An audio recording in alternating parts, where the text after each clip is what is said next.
মুভির শুরুতে আমরা একটা ছেলেকে দেখতে পাই যে ফোনে কারোর সাথে কথা বলছে। এই ছেলেটার নাম লুইস এবং সে তার ছোটবেলার বন্ধু ভেনার সাথে ফোনে কথা বলছে। লুইস ভেনাকে অনেক পছন্দ করে। ভেনা কথার চলে লুইসকে বলে যে তুমি তো তোমার বাড়ি ফিরে যাচ্ছ, আমাকেও তোমার সাথে তোমার শহরে নিয়ে চলো। লুইস তাকে বলে যে আমি এমনটা করতে পারবো না, কারণ আমি প্লেনে যাচ্ছি। কিন্তু পরের মুহূর্তে লুইস ভাবে যে ভেনার সাথে সময় কাটানোর এটা একটা দারুণ সুযোগ, তাই সে নিজের প্ল্যান বদলে তাকে হ্যাঁ বলে দেয়। কিন্তু লুইসের কাছে সড়ক পথে যাওয়ার জন্য কোনো গাড়ি নেই। লুইস তখনই নিজের ব্যাংক অ্যাকাউন্ট চেক করে এবং পরের দিন সকালে একটা পুরনো গাড়ি কেনার জন্য পৌঁছে যায়। সে নিজের টাকা দিয়ে একটা পুরনো গাড়ি কিনে নেয়, যাতে না আছে রেডিও, না আছে এসি, এমনকি গাড়িটার একটা লাইটও কাজ করছে না। এরপর লুইস খুশি মনে ভেনাকে আনার জন্য রওনা হয়ে যায়। রাস্তায় লুইস যখন একটা ফুয়েল স্টেশনে গাড়িতে জ্বালানি ভরাচ্ছিল, তখন সে তার মাকে কল করে জানায় যে আমি প্লেনে নয়, বরং নিজের গাড়ি নিয়ে বাই রোডে আসছি। তার মা কিছুটা অবাক হন এবং তাকে বলেন যে তুমি যদি বাই রোডে আসো,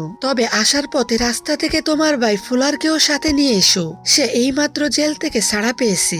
ভাই হওয়ার খাতিরে লুইস না চাওয়া সত্ত্বেও নিজের ভাইকে পিক করার জন্য রওনা হয়ে যায়। রাস্তায় লুইসের মনোযোগ কিছুটা ভেস্তে যায়, তাই সে গাড়ি হঠাৎ রাস্তা থেকে নিচে নামিয়ে দেয়, যে কারণে পুলিশ লুইসকে থামিয়ে তার উপর জরিমানা করে। সাথে গাড়ি ওভার স্পিডে চালানোর কারণে পুলিশ তাকে ওয়ার্নিং দেয় এবং তাকে গাড়ির লাইট ঠিক করানোর কথা বলে সেখান থেকে ছেড়ে দেয়। যার পর অবশেষে লুইস পুলিশ স্টেশনে পৌঁছে যায় নিজের ভাই ফুলারকে নেওয়ার জন্য। দুই ভাই একে অপরের সাথে দেখা করে খুব খুশি হয়, কারণ তারা পুরো 5 বছর পর দেখা করছে।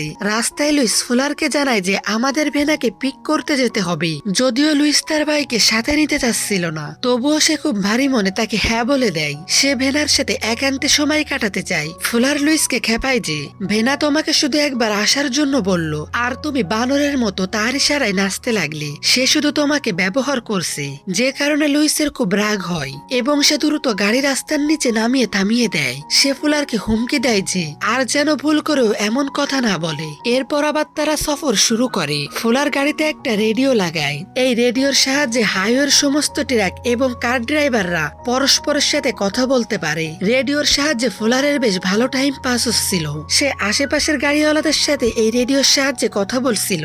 কথা বলার জন্য রেডিওতে বিশেষ ধরনের কোড দেওয়া হয়। এই কোডগুলো আসলে ড্রাইভারদের নাম হয়। একইভাবে ফুলারও নিজের এবং লুইসের একটা নাম রেখে দেয়। কথা বলতে বলতে তাদের ফ্রিকোয়েন্সি এমন এক ট্রাক ড্রাইভারের সাথে মিলে যায় যার নাম রাস্টি ছিল, যার সাথে কথা বলার সময় কিছুটা অদ্ভুত লাগছিল।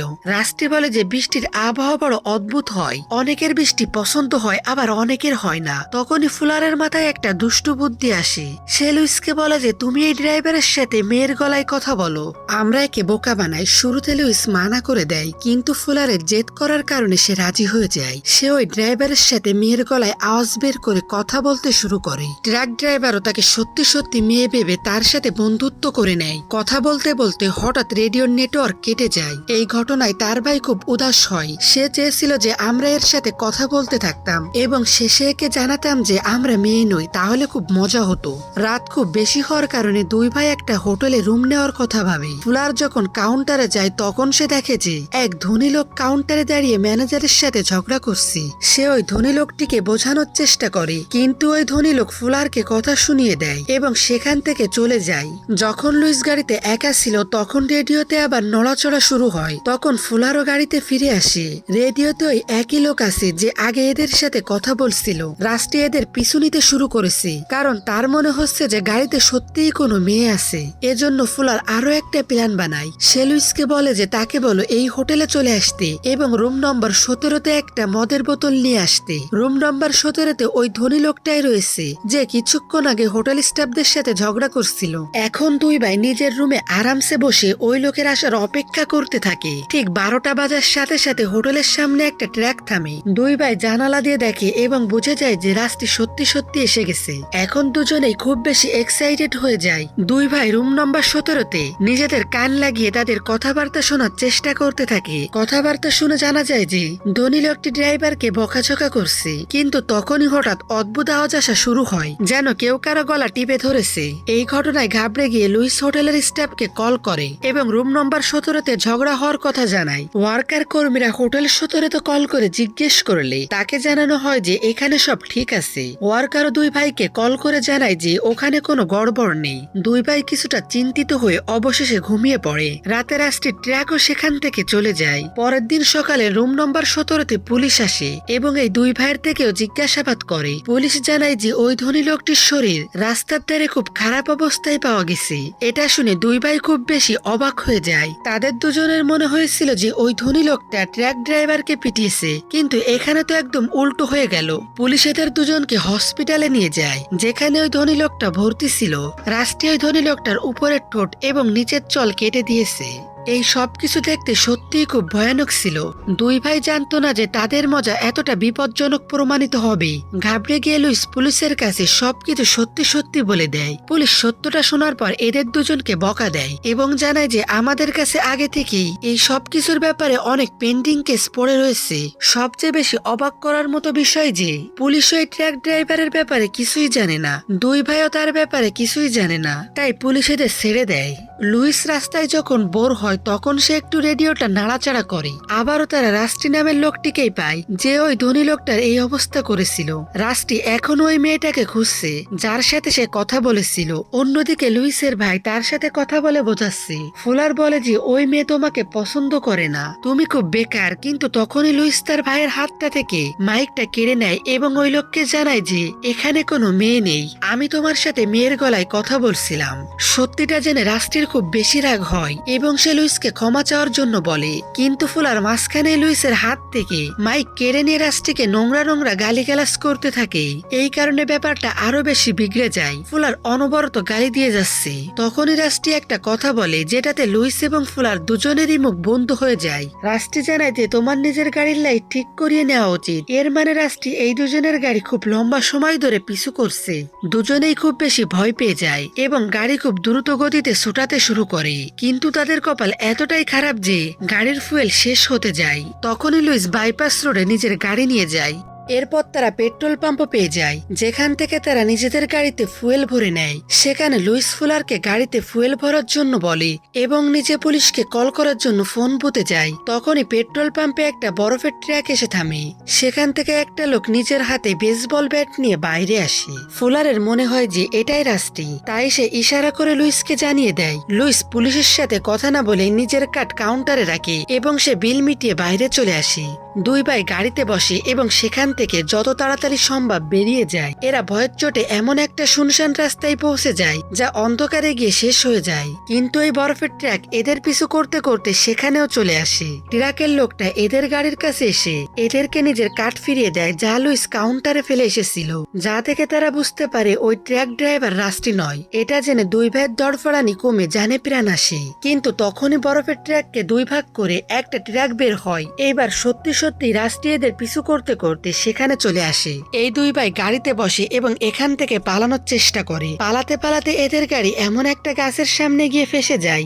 রাস্টি নিজের ট্রাক এদের গাড়ির সামনে নিয়ে আসে এবং ধীরে ধীরে করে এদের গাড়ি পিষে দেওয়ার চেষ্টা করে। তখনই ফুলার মাইক তোলে এবং রাস্টির কাছে ক্ষমা চেয়ে নেয়। রাস্টি কারণ জিজ্ঞেস করলে ফুলার বলে যে আমরা মজার ছলে এমনটা করছিলাম। রাস্টি বলে আমিও মজা করছি এবং সে ট্রাক পিছনে নিয়ে সেখান থেকে চলে যায়। পরের দিন সকালে দুই ভাই বেনাকে পিক করার জন্য রওনা হয়ে যায়। রাস্তায় ফুলার রেডিও বের করে ফেলে দেয়, কারণ তার মনে হয়েছিল যে এই সবকিছু এই রেডিওর জন্য হয়েছে।